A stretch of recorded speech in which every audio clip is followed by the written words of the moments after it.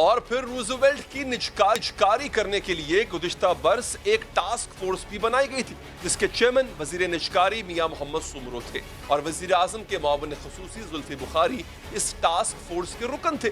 زلفی بخاری کی رکنیت کا یہ جواز دیا جاتا تھا کہ چونکہ زلفی بخاری کے بیرون ملک کاروباری افراد سے تعلقات ہیں اس لیے وہ اس عمل میں شریک ہے. لیکن پھر رواں برس جولائی میں وزیر ہوابازی غلام سرور خان کے اعتراضات کے بعد نجکاری کمیٹی نے اس ٹاسک فورس کو ختم کر دیا. 2020 میں نجکاری کمیٹی کے اجلاس میں یہ فیصلہ بھی کیا گیا تھا کہ روزویلٹ ہوٹل کو نئے سرے سے تعمیر کیا جائے گا اور نجی پارٹی کے ساتھ جوائنٹ وینچر کے ذریعے چلایا جائے گا. سرکاری خبر رساں ادارے APP کے مطابق جوائنٹ وینچر پر چلانے کے لیے فائنینشیل ایڈوائزرز کی خدمات حاصل کی گئی تھی جن کی سفارش کے مطابق ہوٹل کی عمارت میں ترامیم کر کے یہاں دفاتر اور رہائشی فلیٹس بنائے جائیں گے اور اسی منصوبے کے پیش نظر حکومت نے ہوٹل کے ذمے $105 ملین کا قرضہ بھی ادا کر دیا گیا ہے. اس ہوٹل کی اہمیت اور اس کی کمرشل ویلیو کا اندازہ اس بات سے لگایا جا سکتا ہے کہ امریکی صدر ڈونلڈ ٹرمپ بھی اس ہوٹل کو خریدنے میں دلچسپی ظاہر کر رہے ہیں کیونکہ ان کا جو مشہور زمانہ ٹرمپ ٹاور ہے وہ بھی اس کے ساتھ ہی واقع ہے.